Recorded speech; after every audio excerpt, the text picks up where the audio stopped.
The Chicago Bears have been called favorites to land two free agents from NFC North divisional rivals, one to replace Keenan Allen, and another one to add to our talented backfield.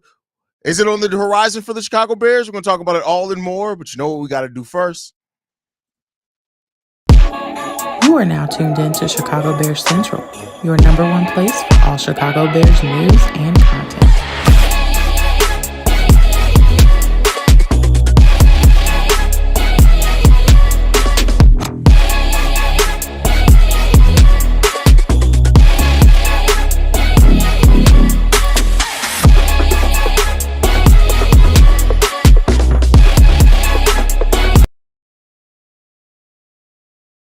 What's going on, Bears fans? Welcome to another episode of Chicago Bears Central, your number one spot for everything Chicago Bears related. I'm the host, Derek Hayes, but more importantly, you guys can follow the channel at Chi Bears Central on every social media platform we happen to be on. With that said, let's go ahead and get to it, man. We are less than a month away from free agency, and naturally, that means that free agency rumors are going to kick around for the Chicago Bears and for every other team. And we got some updates on some players that the Bears are expected to target. Now, take that for what you will. This one does come from Bleacher Report in regard to the Bears possibly targeting Aaron Jones from playing last season with the Minnesota Vikings. He did spend his first 7 seasons in the league with the Green Bay Packers, so he is an op at 30 years old, 5'9", 208 pounds, still a very productive back. 255 carries last year for 1,138 yards, 5 touchdowns as well. He played all 17 games, and he also chipped in 408 yards in the receiving game as well. Now, you guys know how I feel about ops. I don't have the best, ability to be objective when it comes to ops, when it comes down to it, right? But when you look at it, I'll say this. Aaron Jones offers something that we could need as far as the depth at the running back position. I do think that with Roschon Johnson, you can't bet on his health right now. And DeAndre Swift had a up and down. I think the perception on DeAndre Swift's season is different than like what the numbers tell you. And you got to figure out what's the balance those two out, I guess, is the way that I'm looking at that, right? And I do expect the Bears to bring in another running back this year. Now, the problem with Aaron Jones, outside of him being an op, to me, it comes down to I want a back that has a little bit more power if you're going to try to pair them with DeAndre Swift, right? That's why I've mentioned some of the guys in the draft that I like for the Chicago Bears, things like that. If you're going to go out and try to get another back. So adding another shorter back isn't necessarily what I like. Like Nico Dwaddle, who I mentioned from the Dallas Cowboys, who's 6 foot, 215 pounds, I think is a better backfield mate with DeAndre Swift than what an Aaron Jones would be. But again, if that's who the Bears decide to go after, I don't necessarily hate it, right?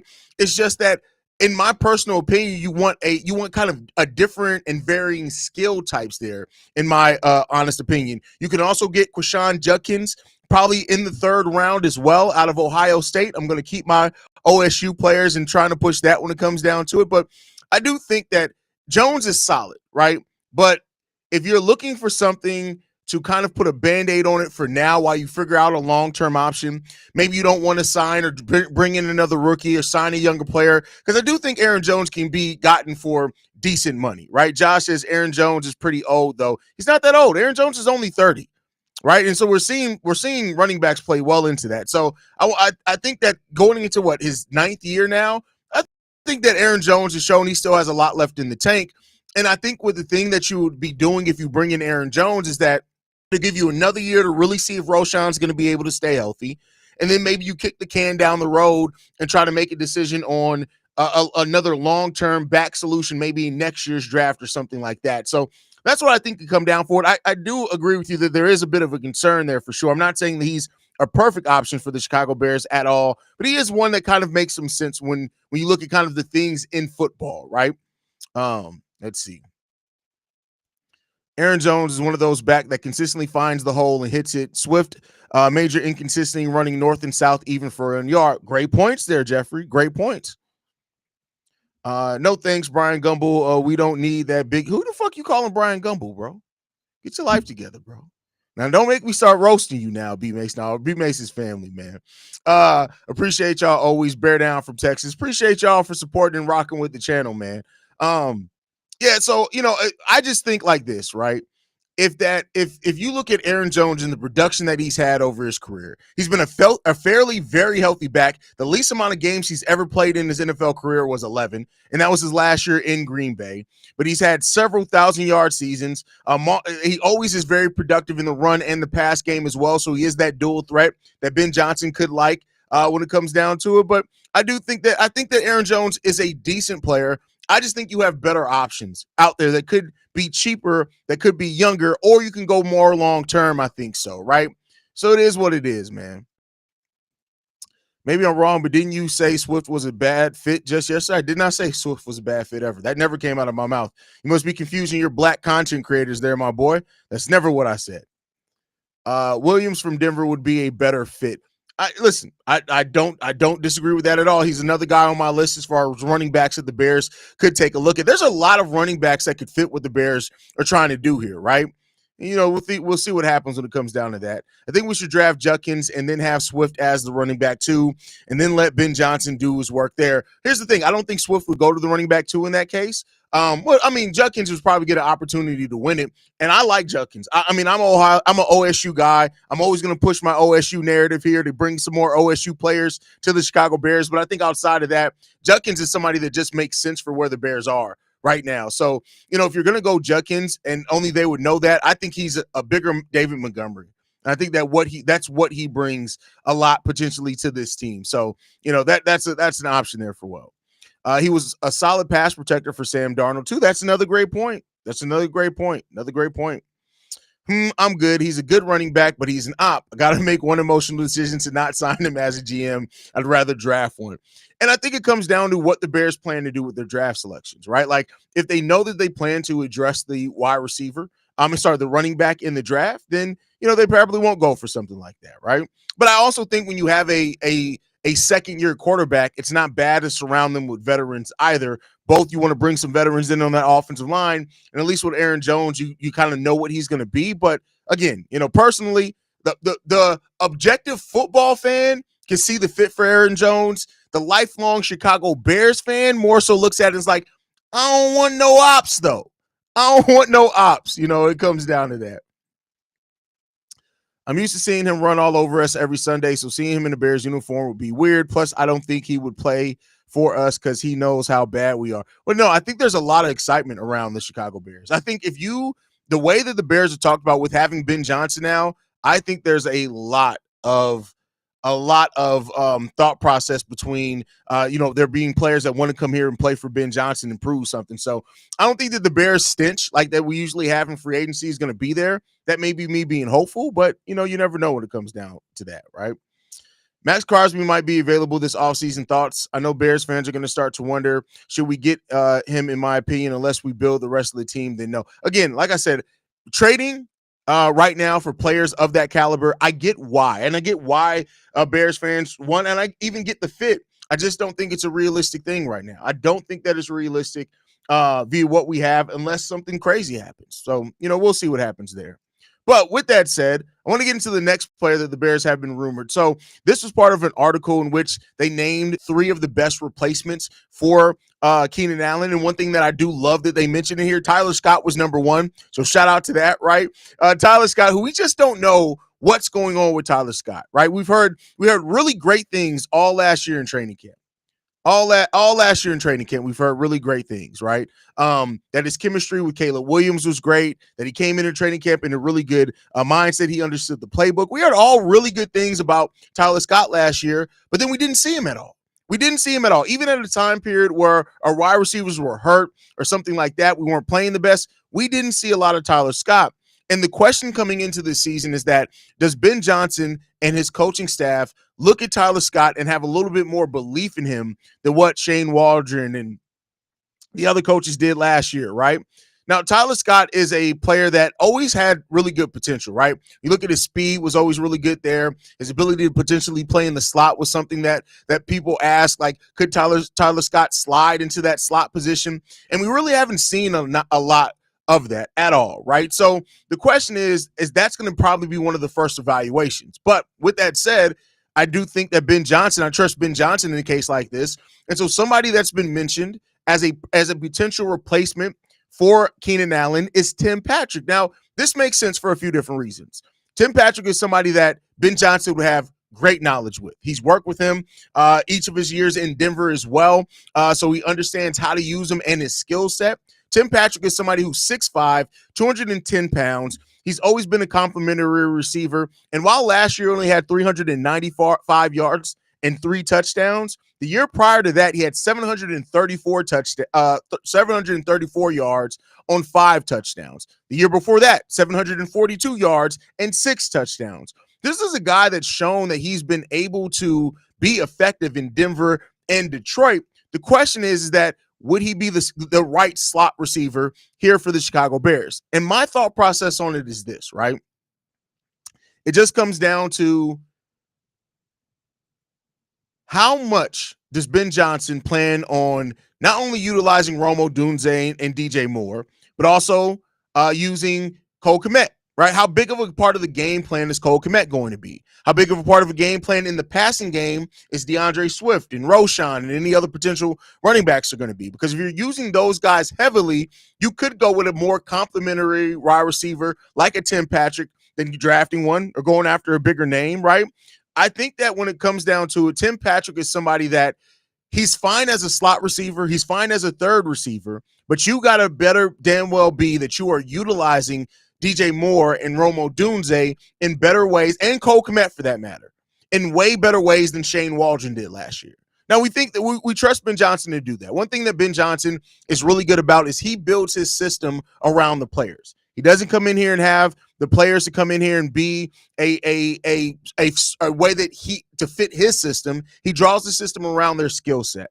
And that's why you kind of have that expectation that some of these players on the Bears are going to get that Ben Johnson uptick, right? That because Ben Johnson, the way he builds his scheme, he's going to find a better way to use them, right? We got a comment here from Worth, for example, who says Patrick will be a serious downgrade, fams. He's not bad, but he's not Keenan. But you don't need him to be Keenan. You may not need him to be Keenan. You may just need him to be a normal slot receiver. And so while nobody's saying that he's Keenan Allen had 700 and something yards for us last year, was very productive per the snap count and things like that, over 10 yards per reception. But you look at Tim Patrick, 11.9 yards per reception. I think last year we had a luxury of using Keenan Allen as the slot. That's not typically how you're going to use your third wide receiver on your depth chart. So it comes down to the other factors in it. How much is Cole Kmet going to be utilized? How are we using Rome? How are we using DJ Moore, right? You may not need somebody that's going to cost the amount of Keenan Allen for them to be productive and even have an impact on it, right? I think that's what you have to get to when you look at it and see what we're going to do. And that's something that we don't know. That's what the coaches are figuring out right now. That's what they're trying to come up and determine with drawing up and figuring out their playbook and figuring out something that they have planned. And we'll see. But I think that anybody who's expecting the Bears, because we had Keenan Allen last year, to go out and get somebody who's another Keenan Allen, that's not necessarily going to be the case, right? And so I think Ryan Poles may have learned last year from trying to get a little too fancy, right? So we'll see. Shy Will says, give Tyler a chance, spend that money on other needs. I agree with that. But I think a guy like Tim Patrick isn't going to cost a lot either, though. So, right, if you are thinking about bringing in like a Tim Patrick there to be your third wide receiver, he's definitely not going to be somebody that that commands big time money, right? I'd like to see what we have on the roster first. Yeah, I mean, I can understand that thought process, right? Because you want to see what you have in Tyler Scott. Like I said, we heard so much good about Tyler Scott last year. Not to say that meant it was all 100% legit, because it's not necessarily that, right? But I think that it really is determined by what you're going, how confident you feel about what you already have here, right? And we don't really know that about Ben Johnson yet. 700 plus yards, a couple of touchdowns is cool with me, but DJ, Cole, Kmet, and Rome have to rise to the occasion and must be utilized. They should all be in the game plan. Completely agree with you, Chris. And that's one thing that you expect Ben Johnson to do a lot better than what Shane Waldron did last year. Is you utilizing those guys, get more creative about how you put the ball in the hands of your playmakers. I think that's a really important thing in all of this, right? So Keenan Allen is somebody like I get it that it's I still get voicemails and questions on it all the time. I don't know what's the future is going to hold for Keenan Allen because maybe he goes out there in the market that he thought was there isn't there for him, and therefore he's willing to take kind of a more team friendly deal. Maybe something like that exists, right? I don't know that for sure, but you just never know, right? You never know what's going to happen when it comes down to that. So, we'll see. We'll see what happens to it, man. But I mean, the Bears' weapons has been talked very positively about as well, right? So hopefully somebody that has the mind like Ben Johnson is going to be able to get that a lot better, right? I don't know if you answered this, but would you consider success of Ben Johnson's first season as a 9-8 or playoffs? I mean, it depends on what happens in the season. Like, it depends. Like, how many injuries do we have? Is something like that happen? But I think the 9-8 can be looked at as success under certain situations.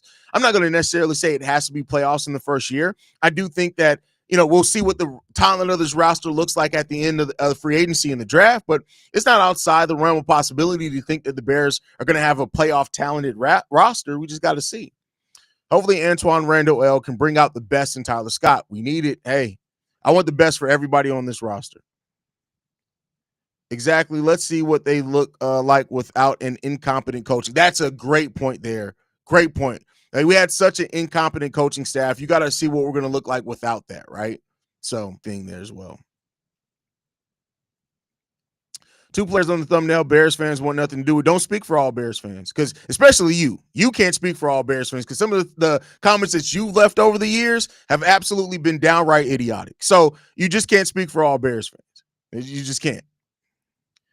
Allen is like a player coach, but his presence takes away from targets and development. No, it doesn't. You have to have 3R. You're going to have 3R. How does it? I don't think that it takes away from the development at all. I think that you just have to have a coach that knows what they're doing and makes sure that no matter what they're doing, they're focused on making sure they get that they get the hands in the ball of the ball in the hands of their playmakers, right?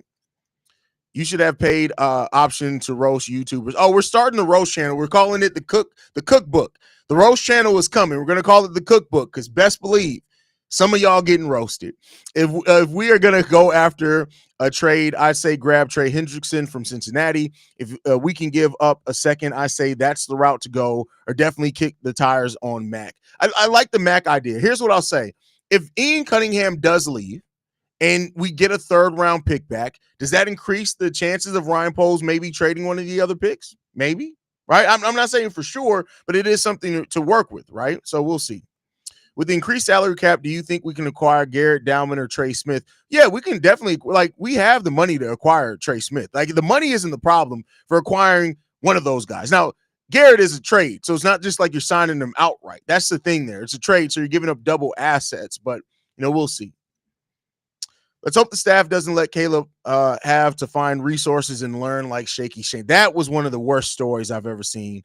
And I really wish I could have been on that episode, because hearing that Shane Waldron basically left his rookie quarterback out to dry like that was just like, what are we doing here? What are we doing? I feel like Tyler Scott was a victim of bad coaching and favoritism.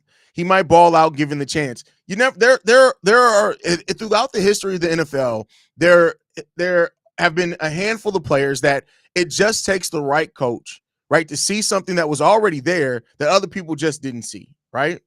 So we'll see. I'm excited for this year, but all I keep thinking is, how can this year go wrong? Well, I mean, that's fair. We're Bears fans, right? We are trained and indoctrinated to look at what could go wrong more than what could go right, because in the history of our franchise, things have gone very, very, very, very wrong for us, right? So you're not wrong to be looked at like that's called PTSD, my boy. We all got it. We all got it by being Bears fans. If you are a real Bears fan and have been one for years and years, yeah, man, it's hard not to have a little bit of PTSD. It's just it's an unfortunate thing, right? How many offensive linemen you think the Bears will sign? So I don't know if you saw my official mock draft will be out next year. It's like, I did a mock offseason. That's what it is. I did a mock offseason. So I have the Bears, if they can land both Trey Smith at guard and Evan Brown at center, I think that that's for two veteran offensive linemen. I want a veteran center.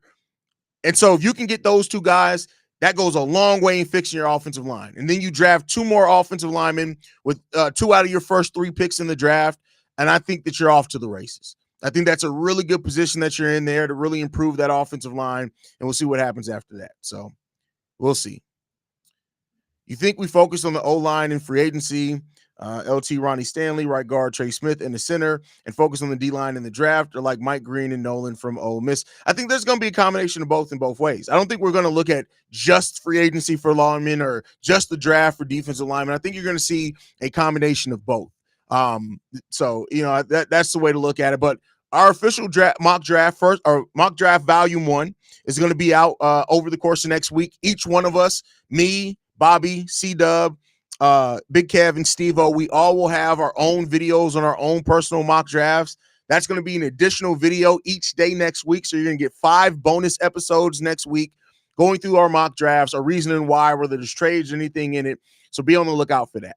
But that's my time for today, guys. Thank you guys so much for tuning in. I had to do this as a live stream. I have been crazy busy today at work, so had to do this at a live stream. I didn't have time to pre-record and post it like I do the normal dailies.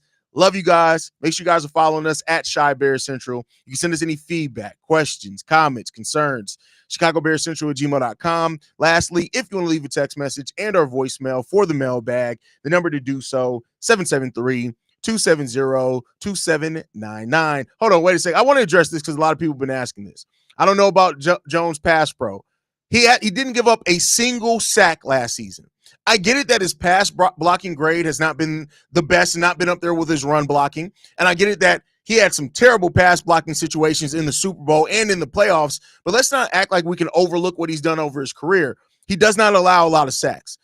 So that's the thing, the key thing, the first thing. Now you got to build out the rest of the offensive line to have a stack, right? And how you stack that talent. But the people that, and I'm not saying you're doing this, big name, but I think for the people that are trying to now paint Trey Smith as a terrible pass protector, that's just not factual. He's just not as strong in the pass pro as what he is in the run pro. But during the regular season, he doesn't allow sacks. So just look at that number as well. But love you guys. Chi-Town up, bear down, y'all. Peace.